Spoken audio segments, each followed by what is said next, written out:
good sized audience. So we had about 4,000 there, and we rent these movie theaters. We had over 50 movie theaters where people come.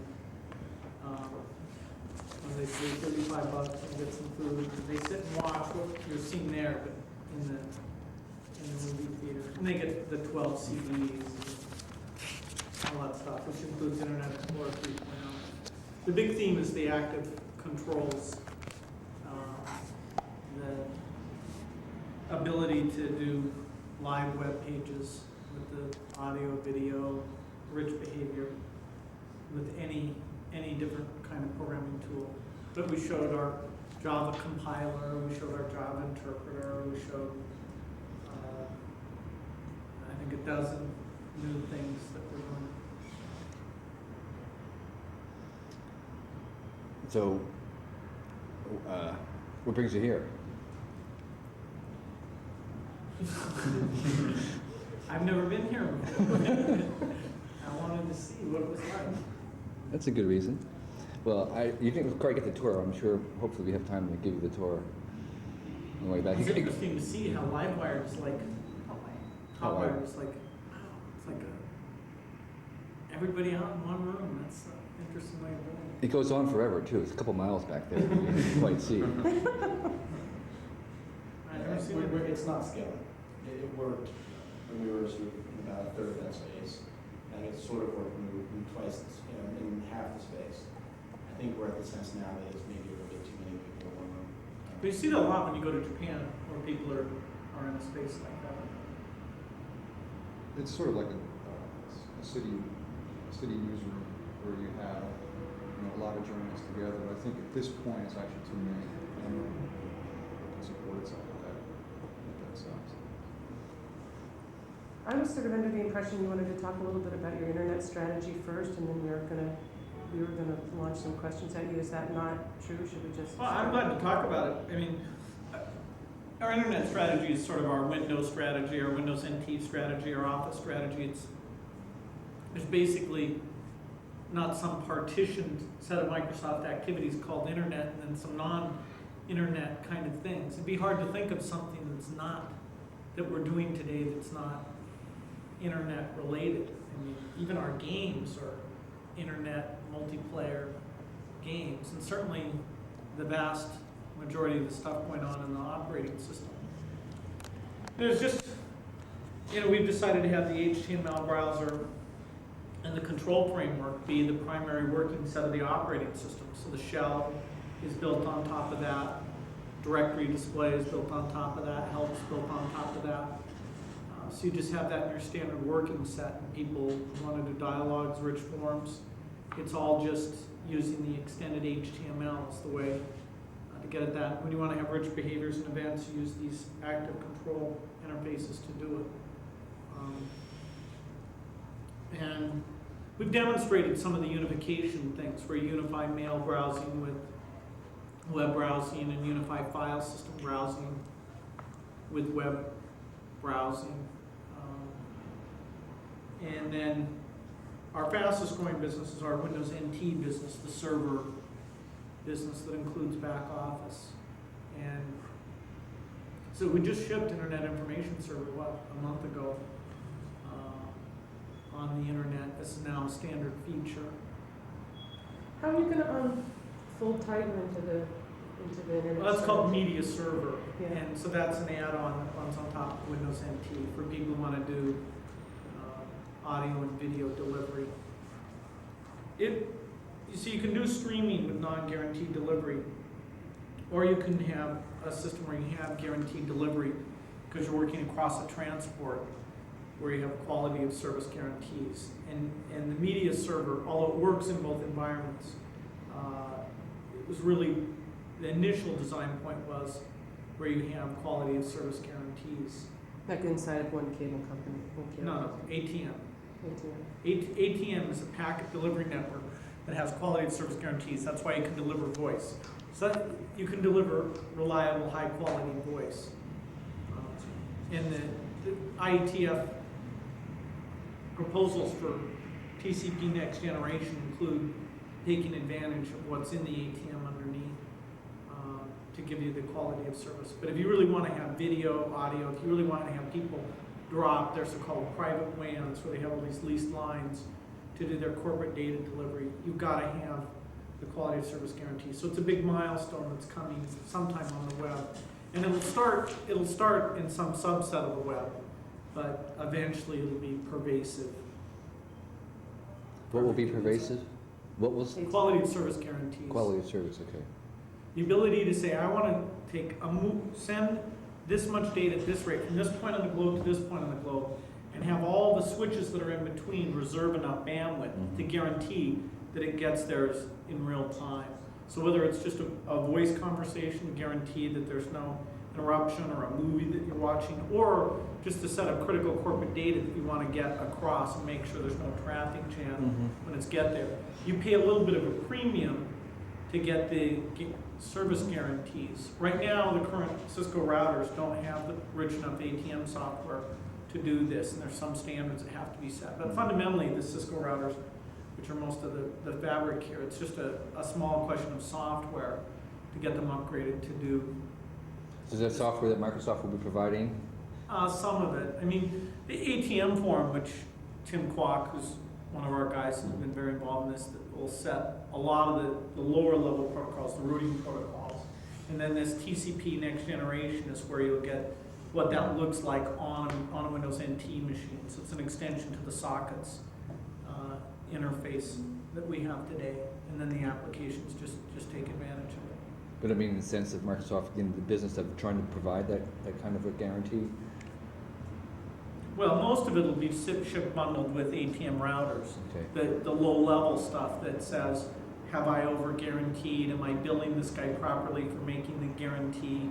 That kind of thing. There's software, though, when you're running on a machine and you want to make sure something can run at a certain performance level. There's actually very complex scheduling algorithms to be able to say, when I run this multimedia application, I want to shut out anything that might run and starve my CPU, disk access, network access, so that this thing can't make it's guaranteed. It's called demand-based scheduling.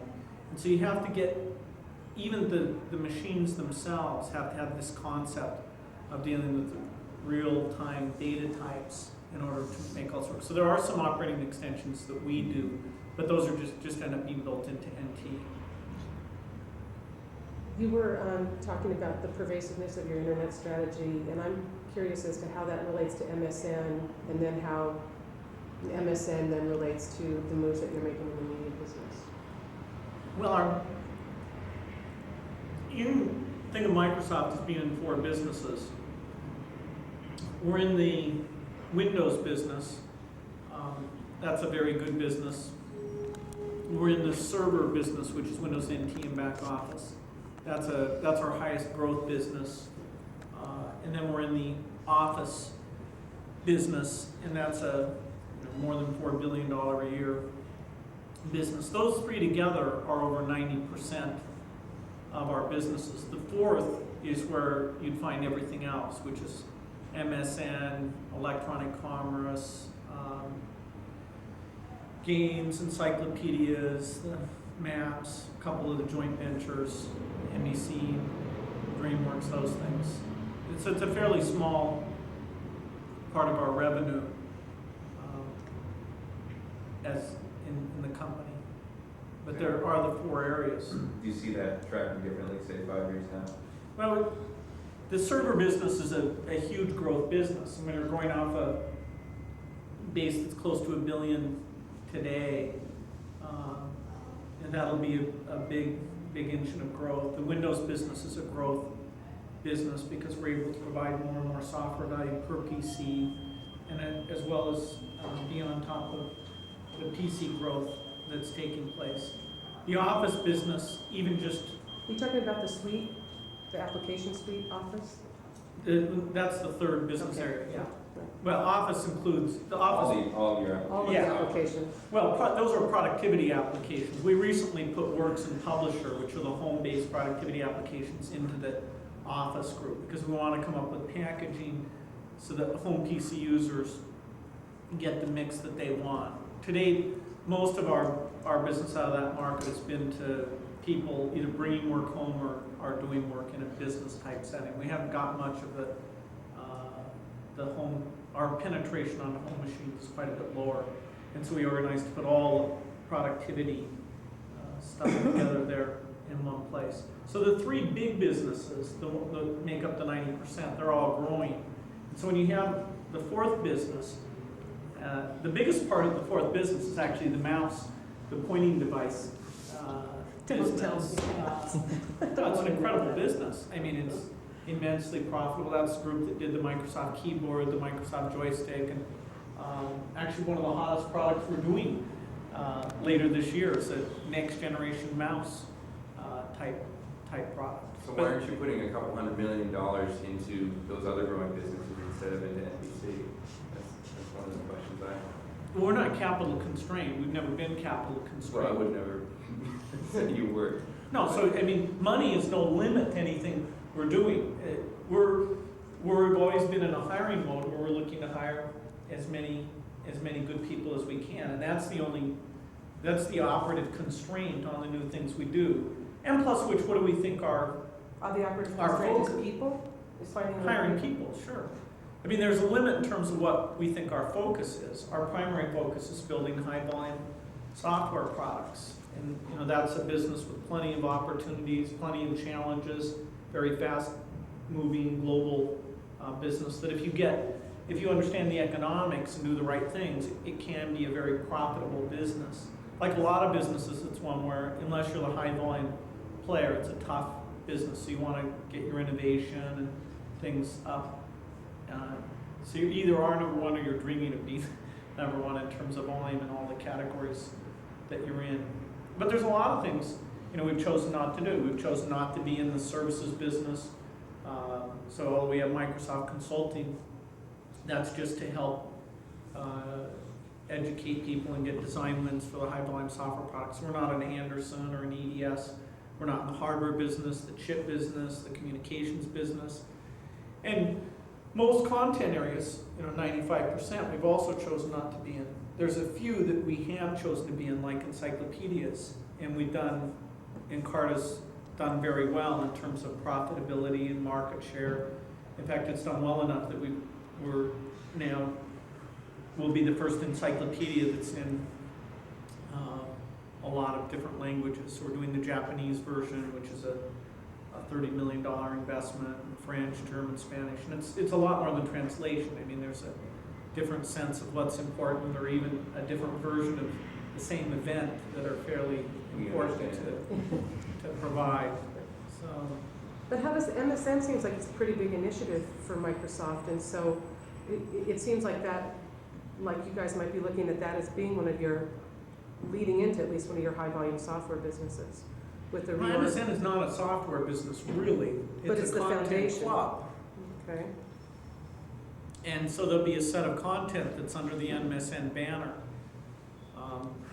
that we hope we can get lots of subscribers to. We said when we launched it that we hope to get 1 million in the first year, and we'll clearly exceed that. We're at 850,000. And why do you want subscribers? Well, that's the income stream. It's just like, why do you want subscribers? But All the money is from the subscribers, so the more the Sure. better. But you said that you saw yourself as a high volume software seller, and that's Yeah, a and there's- different business than having subscribers. No, actually, the way we think of a Windows customer, we think of the ongoing revenue stream from a Windows customer. The way we think of an Office customer is we think of an ongoing revenue Okay. stream from that customer. So it's the notion of recurring revenues is central to the key businesses that we're in. MSN is different in that the value proposition is not just pure software, but includes a lot of content as well. Mhm. Now, in a certain weak sense, a product like Office, the spell checker, the help files, the documentation, you could call that content. There's no black and white notion of what's in one bucket there. But MSN is taking a programming budget, and we give Russ a big programming budget, and he does some things internally and some things externally, and he'll create a set of exclusive content that we hope subscribers find attractive. And it's a very straightforward business model. it's an unproven business model in a certain sense, because the world is changing away from an access plus content being coupled together, which has been the classic online model, to a model where access and content are two different purchase decisions. Now, it won't change overnight, it won't ever be black and white, but fundamentally, it is going through that shift. Can you talk about how important control of content, or at least very strong influence over content, is to the future of Microsoft, all of their businesses? Well, the main content tool we offer is Microsoft Word. And Well, by people content- write basically whatever they want. We support every letter of the alphabet, and every language is possible. So people have written some very good things with Microsoft Word and some very bad things. And we exercise no control whatsoever. We're in the tools business, and You're never going to be saying you're in the media business as we enter the entertainment business. well, we make Flight Simulator, which is the long-running game that's sold very well. Or the news business. Well, through our joint venture, we chose not to do news on our own. I don't know if you've ever used MSN News, but they did a very good job producing that. But we decided that unless, in terms of the scale involved and the skill set involved, that it only made sense as part of a long-run strategy to do that with NBC really driving the activities. But that's national. I understand that Microsoft is planning a many-city initiative called Cityscape that's going to be local news for MSN. That'll be produced. That's not news. News is not part of Cityscape. It's not. No. What is it? What's involved in Cityscape? That's the problem with denying false rumors. Then you have to explain what it is. We're working on a thing that relates to local information, local events, what to do. Okay. There's hundreds of companies working on this.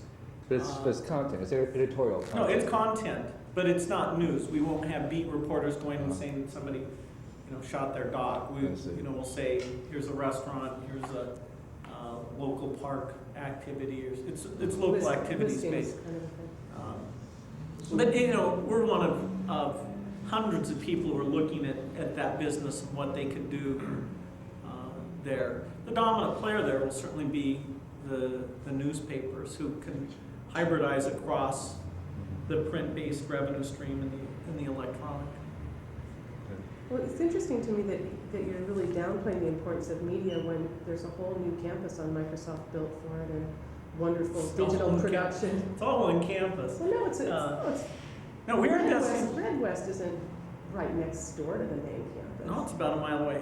Yeah. You can call it a separate campus if you want. We tell them they're on the main campus. They don't believe you. Mostly they don't, but what they have is a little bit nicer than the buildings Pretty where we are. nice, yeah. Babbling brooks. and- So it seems like it's a pretty serious thing. Well, we call it the Interactive Media Division, the stuff that works for Patty Stone Cipher. And so that fourth area, actually now the hardware input device group doesn't work for her, and electronic commerce doesn't work for her. But otherwise, except for those two exceptions, everything I put into the fourth area works for Patty. But those are investments where we're trying to do new things. We're taking a risk. Will we do well? The barriers to entry for publishing on the internet, as you know, are almost nil. And so you'll have the number of entrants into any category will be truly overwhelming. And you've got a truly unproven business model for being out there. I don't know many people who are making a lot of profitability today, but we think we can do some cool things. We'll try some different things.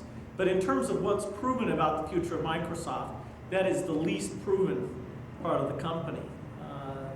Encarta's great, Automap's great. We've done some really neat titles, but it's not the scale of business that those others are. Do you think that it'll get there? I mean, let's just dream for a second. I mean, let's just say everything works and everybody figures out how to make money on the internet. That actually becomes a publishing platform. Is that something you'd like to see happen at Microsoft? Would you like to see your media stuff bring in as much money as your application software? Oh, there's not a chance. The applications business is a $4 billion a year business. Media is a pretty big business too. Not the port. We're not- Interactive media, maybe not, but media is a big Well, business. first of all, it's interactive media, and we're only doing a few content things, and even those are unproven. So it's hard to say. I mean, how do you get to $4 billion in interactive media? What, advertising? $4 billion? Anyway, I mean, it's not reasonable to contemplate those activities being larger than our applications group in this decade, in the next 10 years, let's say. A local newspaper advertising, $40 billion business in America now. Print. Yeah. So some chunk of that could be worth $4 billion. Okay, say 100 people go into that business. But only so many of them have distribution monopolies and advantages of But on the internet, alliances, right? in the internet, everybody has distribution. Well, maybe for another 6 months, I mean, but. No, I'm not sure what you mean. Well, there's getting to be so much stuff that companies are gonna have to start aggregating, and that's part of the business model for MSN, is to be a club where you can go. No, advertiser-based stuff always has distribution. There's nothing that blocks advertiser-supported material from having pure distribution. Well, except for ever. that if there's 4 gazillion websites, advertisers can't support A it. virtual caricature. Mind chip. That's one, and then there's But also. who, I don't understand, who wins that? That's our question. That's the question. Okay. Whoever has. You are, I don't have any particular advantage in that. Well, yeah, you do, because you have a brand, and you're on Our brand- 85% of the desktops in the world. And you have an entry point. I mean, it's like. Windows is on those desktops. I mean, Yeah, is that guaranteed the success of even application software that we do? No. I mean, it's silly to think that has anything to do with the success of what we're doing in the content world. How long did it take MSN to get to be 10 times as big as Genie? It's taken 20 years to get. Oh, come on, Genie. Well- I mean, Genie is a shrinking thing. I mean, Yeah, why? your bridge club will be bigger than Genie soon. I agree. There's no Why? question. But why? But the reality Why? is within. Yeah. It's the iPhone with desktop with Windows 95. I don't think that's arguable.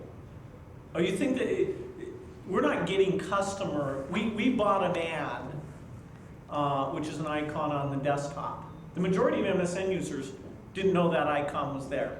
But anyway, What? some of them, How do you know It's that? right there on my screen. because we do a survey So how'd they get on there? How'd they find their way there? By some other, through the install procedure.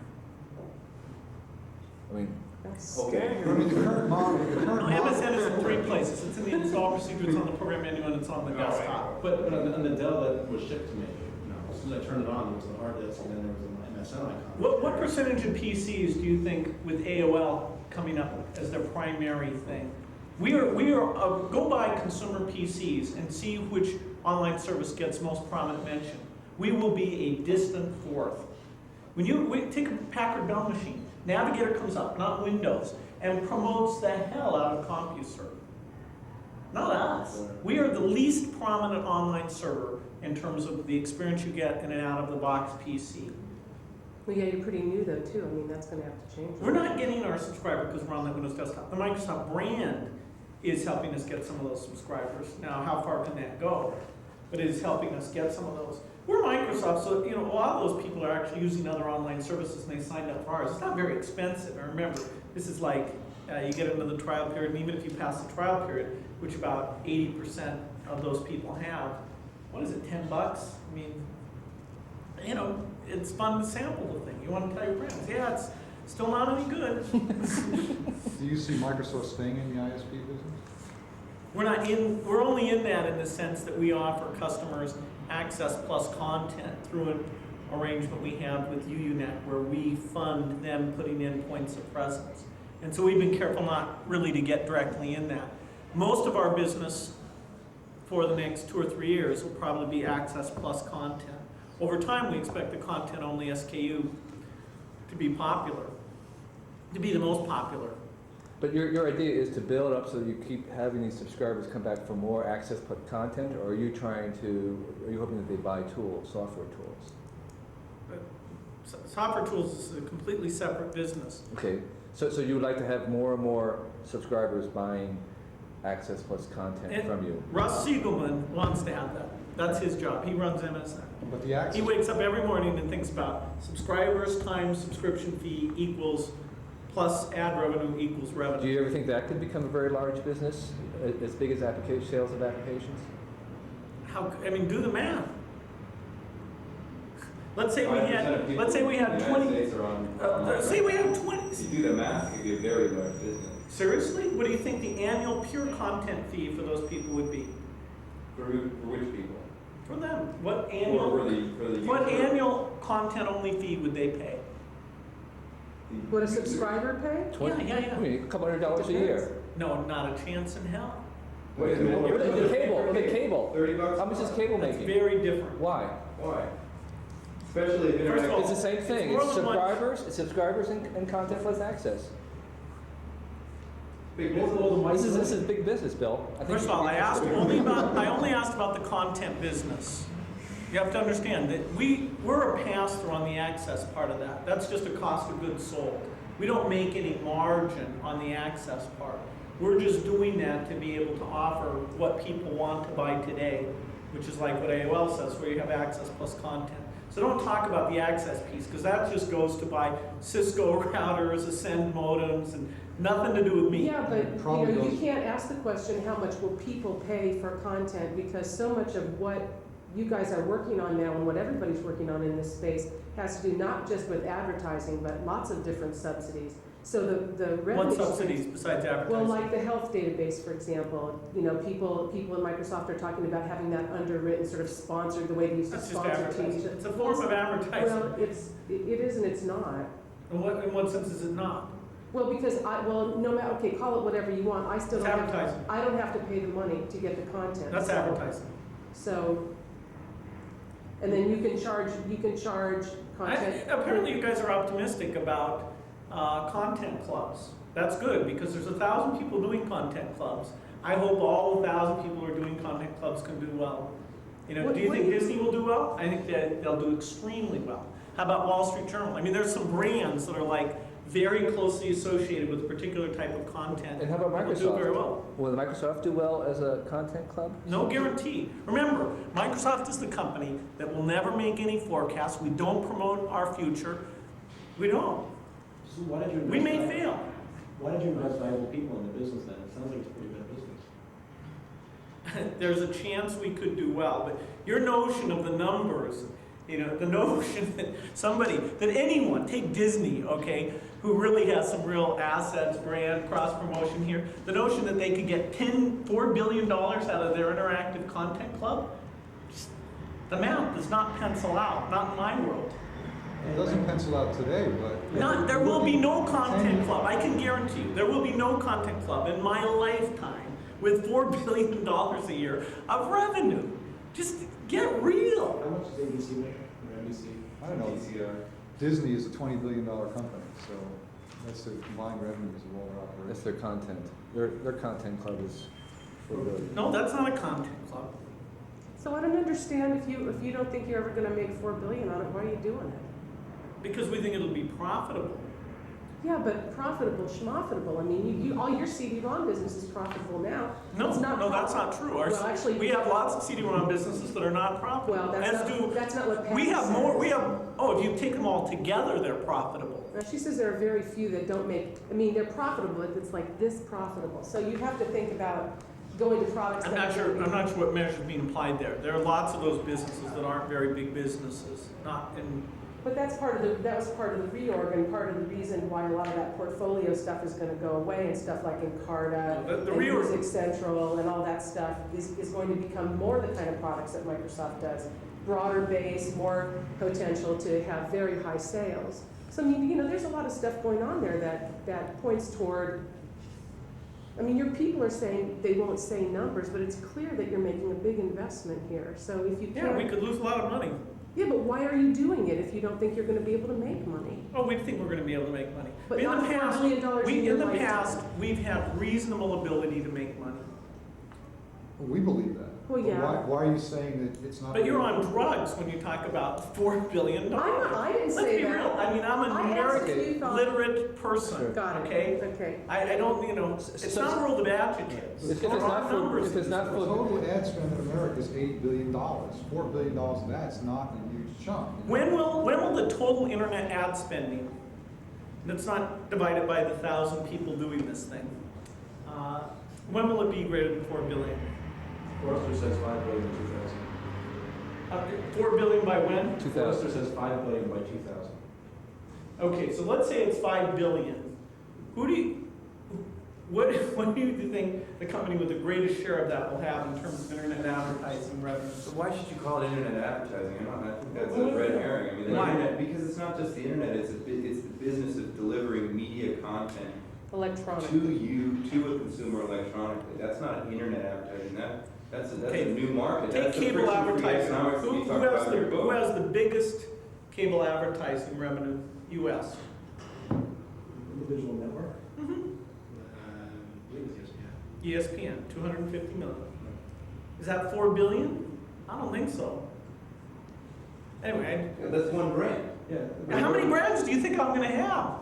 You're gonna have a I'm not lot. doing ESPN on How many here. account titles you've got But perceived? MSN is a. I'm not doing sports, I mean, I think we can be profitable. I do think we can be profitable. We're only doing this stuff because we think we can be profitable. And we're gonna try 4 or 5 of those things. You won't even admit that you're doing it because it's possible this could be a next media revolution that you want to have. at It least won't, a it won't be full-time. bigger than our other businesses in any reasonable time frame. You know, we're dancing around this question of whether it's gonna be bigger than your existing businesses, but the real question, I think, is, will Microsoft be a dominant player in this new media? I don't think by any means they'll be a dominant player. There's no distribution friction here. So the amount of specialization, this will make the magazine business look like a very dominated business. The variety of titles and activities on the internet. All I have to do is own a PC and buy a copy of Front Page, whatever your favorite authoring tool it is. It's because of the ease of entry, take network TV, cable TV, magazines, books. This has a lower cost of entry than books. And so take each of those businesses and look at the largest, second largest, third largest, go down. This will be more distributed than books is, more spread out. It used to have the lowest cost of entry, but it gets more and more sophisticated as you move down the road and add different media types as you start to get. Brand is video. the only barrier is brand awareness, just establishing brand awareness. And this thing will niche incredibly. And remember, there's a thing that underlies it, which is free information publishing, which will be, extremely widespread on the internet.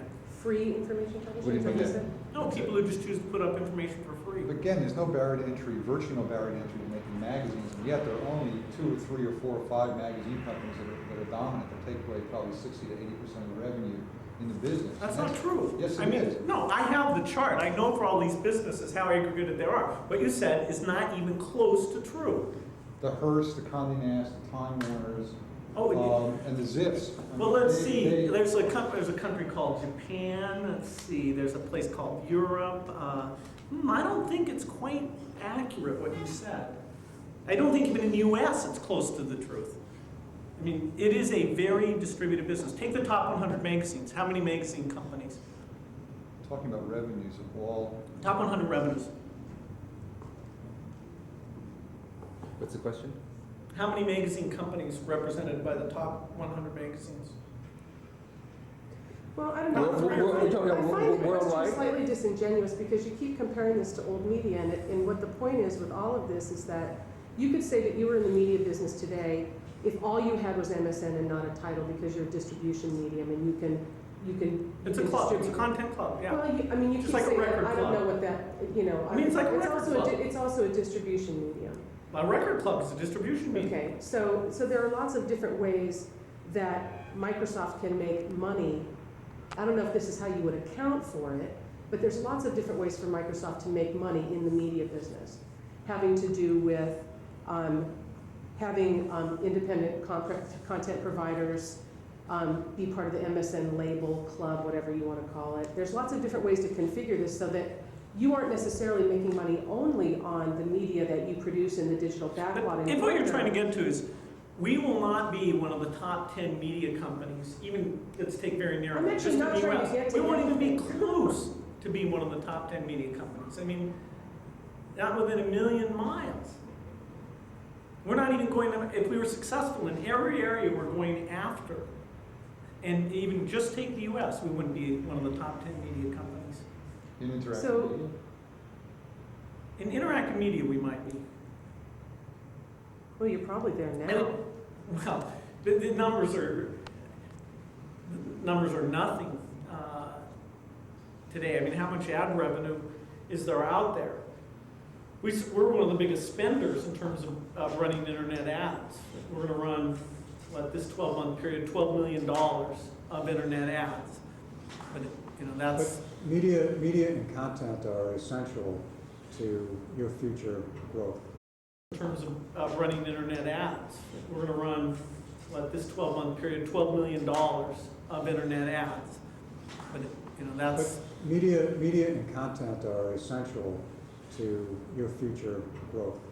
No. For the rest of the business. Not necessarily content that you're producing in Oh, in the yourself. same way So that that's writing. why I talked about not only controlling that content, but influencing that content, and more you can influence the big media companies to go in a To direction that use will your improve the tools. rest of your business. To tie them to your tools. But you never make money just selling to a few big media companies. How much? What do you think the tools No, budgets of the big media companies linking are? with the big media companies to sell to everybody else. And the browser business. That's a good business. That's 0 times a number. It's a hell of a business. MSNBC. Why are you being so aggressive and you see it as a threat to the future of your OS? That's a feature of the operating system. That's our strategy. That is a threat to the future of the ability to view media. I mean, from the desktop to view media, you need that capability built into your operating system. Would you agree with that? No, you can run the Netscape browser if you want. No, I'm saying, but you're obviously being very aggressive in porting, and creating your brand for your browser. You're not Because going to deal we're with promoting that feature of our operating system very heavily. No, well, I think Russ, what you're saying is the ability to access media through the screen is very important as part of your OS, correct? That's a feature that users will expect. Now, And the more you link up with big media companies to share revenues as this grows, you're gonna increase your revenues through the content. I don't and you're gonna understand. influence. You get no, when you sell people tools, you get zero of their revenue. When you sell people Windows, you get 0 of the money they No, but you're spend on creating- viewing things. you You get need- none of that money. You need to influence the Not a content. chance in hell. You'd never be competitive. You'd be put out of business in a second. It's like saying, this piece of paper, you using my piece of paper, pay us a royalty. Netscape. You use that piece of paper to do something really cool. Netscape does it right now. They have advertising on their browser. No, they sell have ads. advertising on their homepage. Well, which most people don't change. So they end up with what, 1 billion hits a week now, something like that. No, we'll have our browser will point to a home page. Now we have all these deals where people distribute our browser for free and they can change the home page. So, But the truth is that the tools that you guys are developing bifurcate a little bit from, in the same way that Netscapes do right now. They have things that they can do with their servers and their browsers that are slightly different from if you don't have the Netscape browser. So Microsoft is doing something a little bit different. no, we're supersetting the Netscape What? browser. And will you continue to superset the Netscape Absolutely. browser? So there will never come a point in time when, if I am using Internet Explorer, I will see something better or more fully featured than if I'm using the Netscape Well, browser they'll to look clone at the us. same thing. Pardon me? They'll clone us. We'll clone them, they'll clone us. That's the name of the game. Unless you come out with a feature that nobody uses, Well, then they won't bother to that's clone you. fabulous. Yeah, we'd But love that's that. the name of the game. It's just like the spreadsheet business. But I guess what I'm trying to get to, and I think what Russ is too, is that it's not just about the media that you create in house and getting that subsidized through advertising or whatever.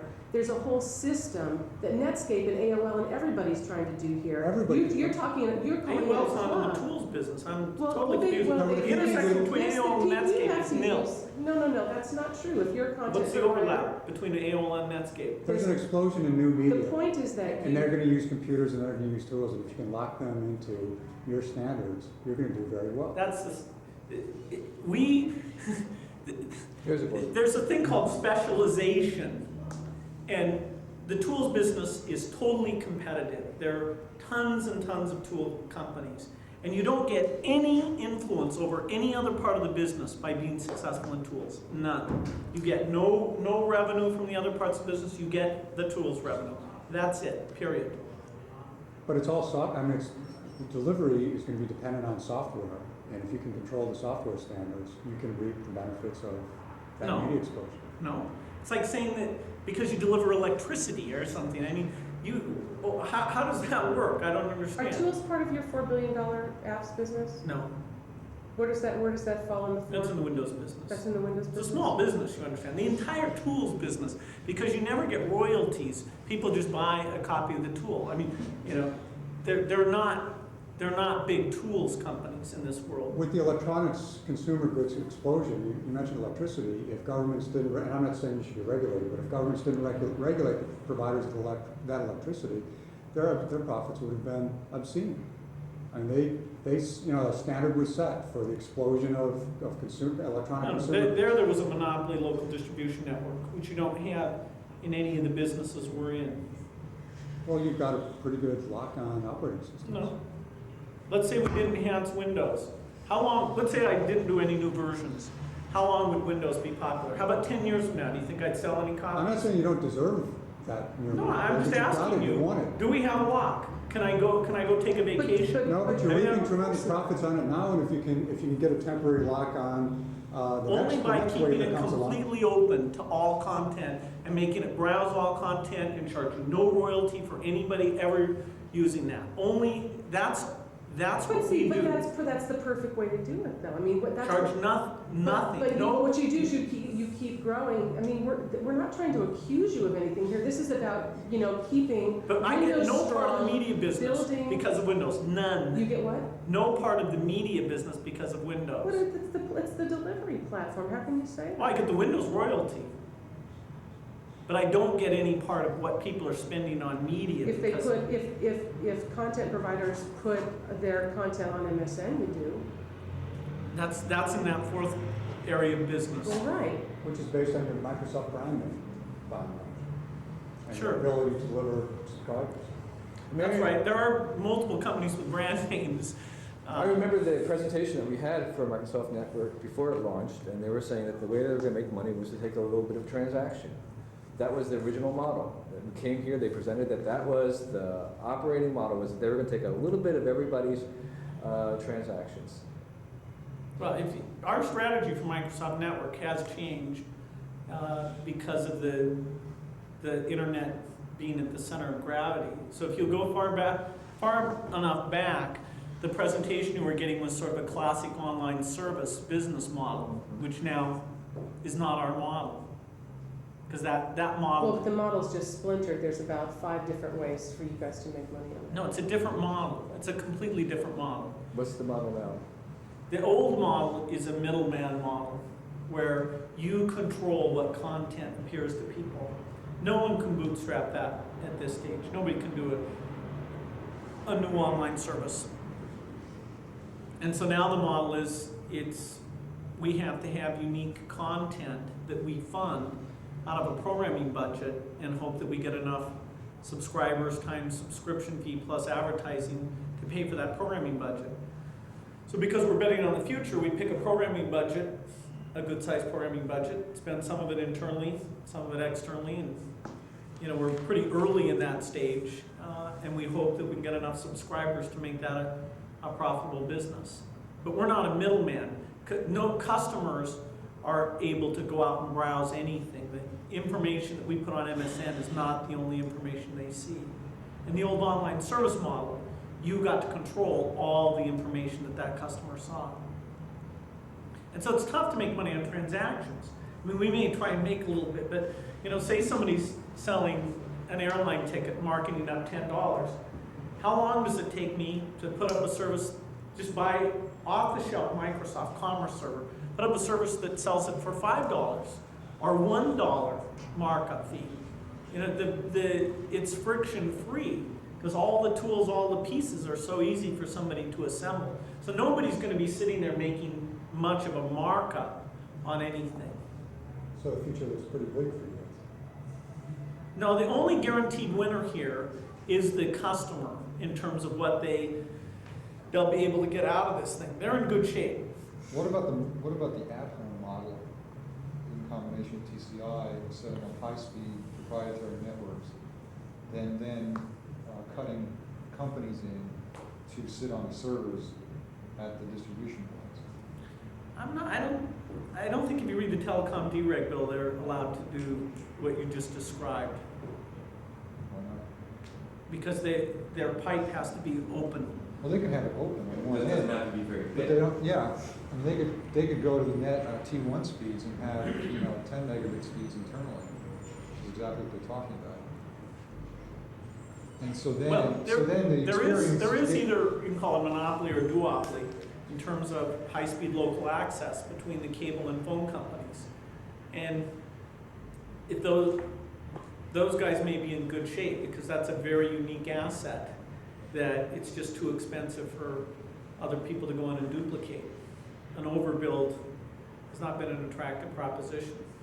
So what does that do to the idea that everybody has access to everybody in this network? Well, not they at different. theoretically have it- access, but the experience is entirely different at the speed that you're getting it at. I'm not sure how that will play out.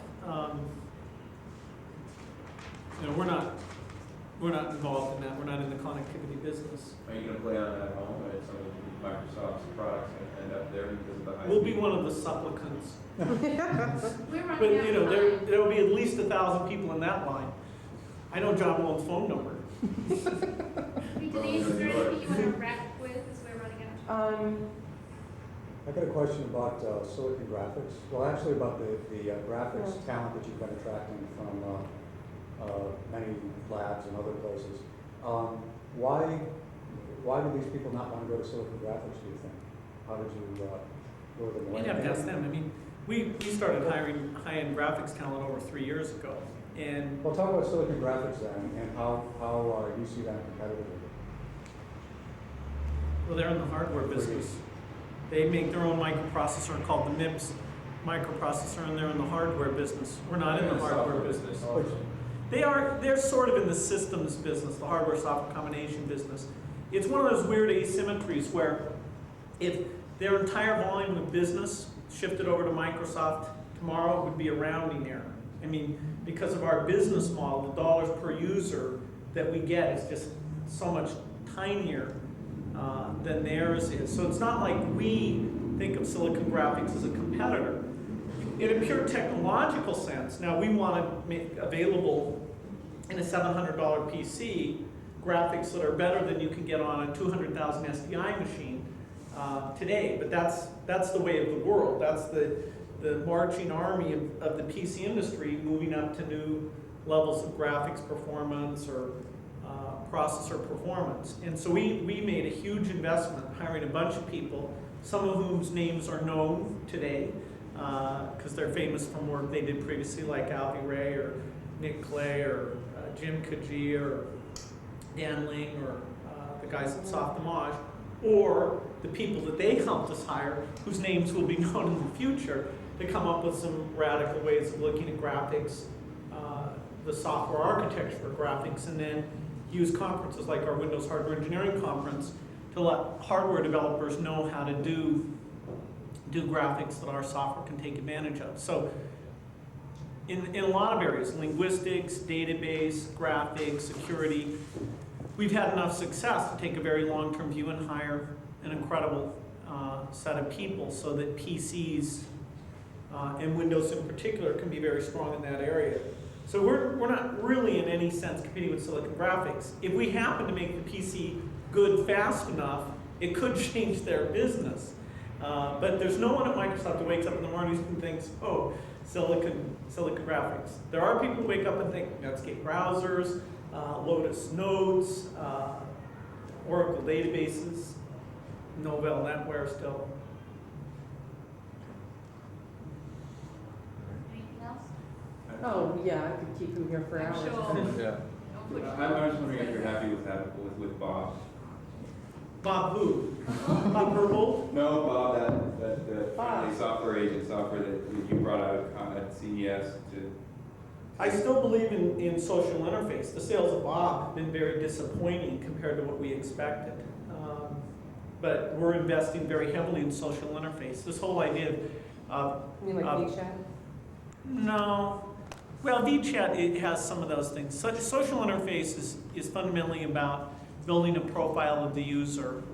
And we use, it's called Bayesian inference technology underneath to build up a profile and be able to help the user in the future. We still believe in that very strongly, and you'll see more products from us.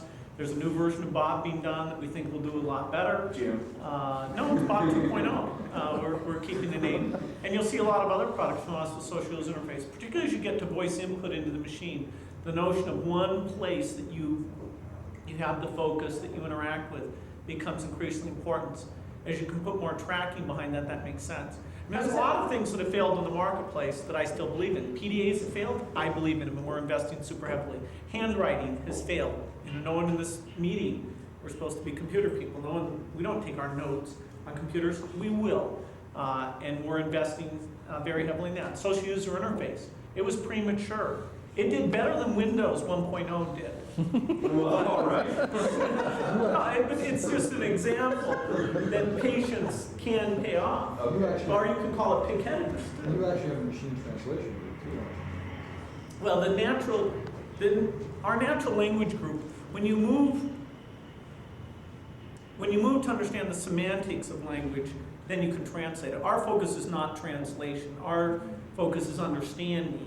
If you have a group that does understanding, you could spin off a translation Did you group. guys have an investment in NLI?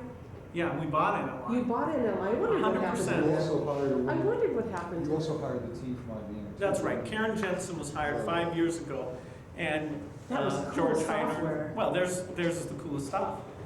We have a great voice recognition group. We have a great natural language group. Our research group is doing some fun things. How is I think I that, need Rick how is that Crashy stuff from going to work CMU with Bob runs that group. 2.0?